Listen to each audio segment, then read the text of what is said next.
hiatus. Self-conscious about the song, maybe my flow is outdated. Everyone's opinionated. Hey kiddies, enjoy this sneak preview of premium content available to our Patreon members.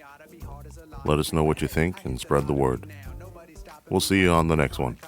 I'm all inside their heads like a lobotomy. Woo! I love the culture, so I'll probably never quit it. Committed since 86, you can tell by how I spit it. Been in it more than a minute, and my love is not diminished. Dig it, if it has a limit, I won't hit it till I'm finished. Nope. And if I give it half of what it gave me, maybe I can claim to have contributed, however insignificant. So you're parked and you're putting in your notes. Yep. So I'm doing my thing real quick and adding in those notes, and all of a sudden I just hear just rapid, just ba ba ba ba ba ba, and probably I don't know, it was so fast, about the third or fourth shot, I spun around, and all I see is muzzle flash coming at me, a car with no lights on, no headlights on, just coming at me T-bone style, and the guy's got the AK out the window, just firing shots, and I can hear him. Of the driver's side. Of the driver's side. Uh-huh. And I can hear him because there's like a tree next to me, and I can hear rounds zooming zooming by. He's firing an AK with one hand. Correct. Left-handed. Correct. Okay. And I draw my weapon, and as soon as I come out the window to engage, he turns and goes northbound up the road. So I holster up, and pursue him. Did you try to stick your body out of the window? Or did you step out of the car? No. I didn't. I as quickly as I could drew from that seated position. Extended out the window because my window was down, luckily, so I didn't have to screw with that. So just right out the window and put sights on him, but before I could engage. Sorry, I'm stupid. You said he was T-boning you. You were full on pointing to your left and drawing down on him. Correct. Yeah. Right. Okay. Correct. I'm sorry. No. You've trained in vehicle combat, right? Yeah, I teach it. Right, yeah, that's right. Yeah. And so this is you still got ambush, but this is an area that you're kind of well versed in.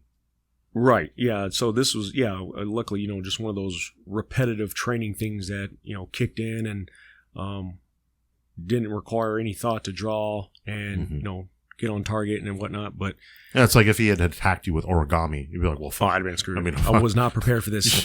Like flying crane. How did he know my one weakness? My one weakness, folded paper.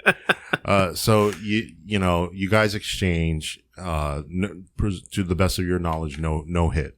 He didn't hit that I knew of it. That I knew I hadn't been hit. That's all I care about. But you to him, you hadn't. I didn't get to engage. Oh, you didn't. As soon as I drew and was coming up on target, bangs. He immediately turns up northbound. Okay, now reholster, and now you're just. I pursue him. Let's go. I have my rifle next to me, so I'm good, flying behind him. As a good cop does. We're doing 100 plus, and so I get my rifle ready.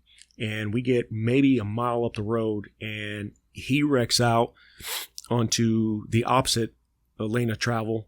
And you can see it on the video that, now it's my turn. I come up kind of T-bone style, but can't enough, to provide good coverage. And I'm out, in a heartbeat. I'm coming up, I got my rifle, You're ready. I'm as soon as I'm coming off safe, he is coming out of the vehicle. He throws his rifle down. And I've got people all around, right? Yeah, pussy. Yeah. And he just takes off running. So I'm like, now you got to chase him with a fucking rifle, or when you chase him, I put the rifle. Actually, I put it back on safe, and I put it back in the car, lock the car. Okay. It's funny things that you do under stress and don't even realize it. But so we chase him about a little over a quarter mile up onto the highway, and that's where it became like live Frogger, and he made it to about the middle lane and got smashed at about 75 miles an hour. So that was that. When it went back, no further information. That's it. So he get right. So actually went back to the car, and he had another rifle ready to go in the passenger seat. Okay. Yeah, ready to go. So what do we know about this guy? You know what? What was crazy about it was there was no real rhyme or reason. Couple theories. So one was actually when CID went through his phone, he had like a lot of pictures of one of our government buildings, every entry and exit point. I mean, and one of the judges his office was in there, and he just had a bad encounter with that judge. So they were thinking maybe he was planning an active shooter scenario, maybe because that building that he was shooting at me by was that building. Oh, okay. All right. But he had taken all the pictures during the daytime hours. They were all daylight.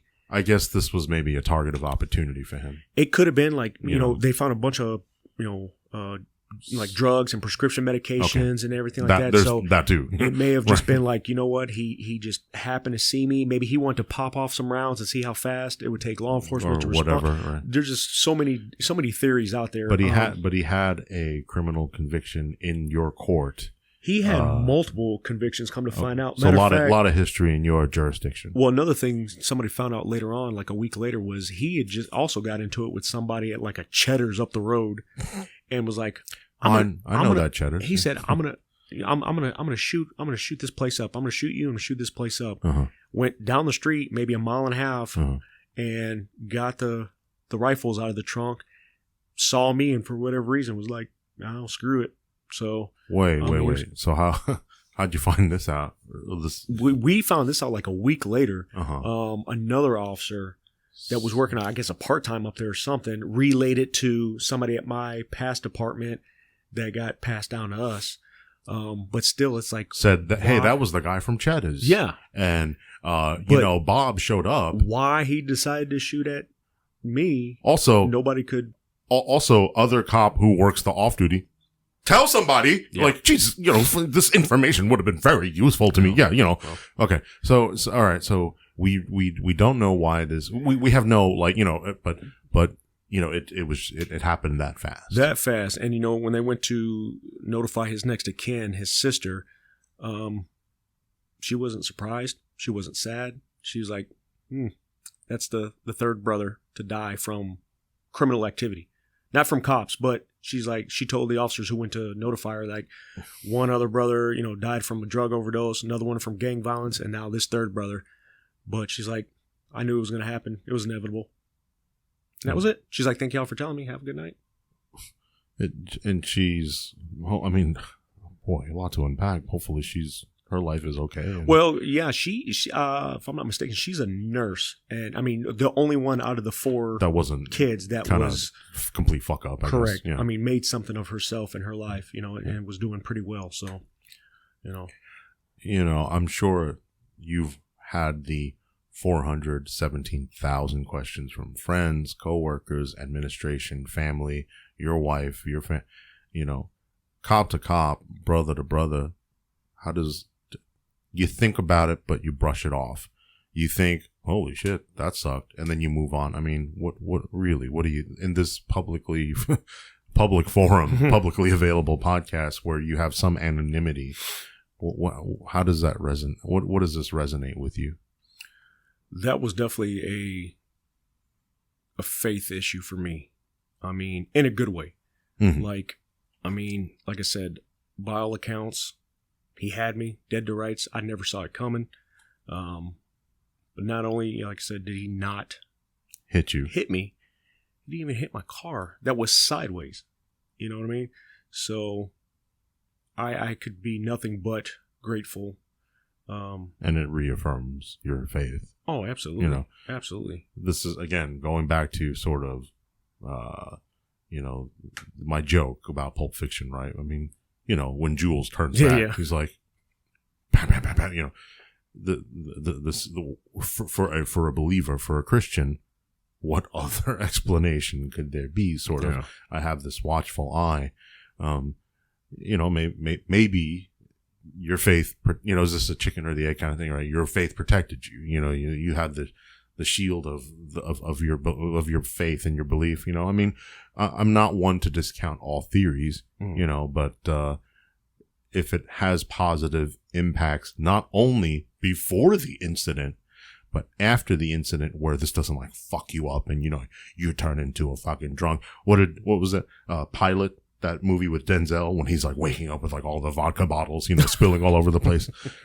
If it doesn't turn you into that, then both pre and post incident, your faith only helps you, right? Absolutely. I mean, I'm not going to say it didn't have any negative effect on me. Your obviously. asshole definitely clenched. Absolutely. Yeah, it took 3 weeks for it to deep clean that seat. the jaws of life.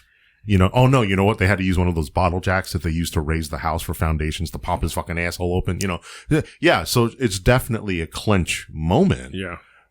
But you are basked in this warmth of... I just feel like God is continuously giving me opportunities to do his will.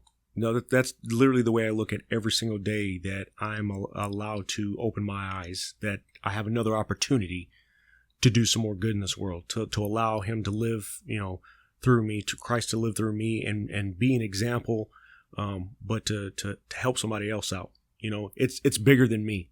You know what I mean? It's like, I don't want to live for, you know, man's ideology. I don't want to live for man-made things that when I die, I can't take anything with me. So I need to make the most out of the time that I have here, that I'm allowed to have here. You know what I mean? So for me, that just lets me know, like, okay, obviously there's still work for me to do. There's still work to be done. So I'll continue to do it until I can't do it anymore, until I don't wake up, until, you know, something does take me from this world. But until then, you know, my wife, my kids, my family, nobody will ever say he didn't make the most of his time, or he didn't do anything with his time here. You know, he wasted, you know, so many opportunities. You know, I feel pretty confident in saying that nobody can ever say that about me. Is it shitty that I feel the same way? Because you know, my thing is I'm worm food after this. I gotta make hay while the sun shines. So I don't know. I mean, heaven aside, but you know, I'm on the same page with you. I guess is what I'm trying to say. Yeah. I mean, you can still have same ideas and everything like that, and maybe, you know, maybe philosophies or, you know, mentality you could share with people.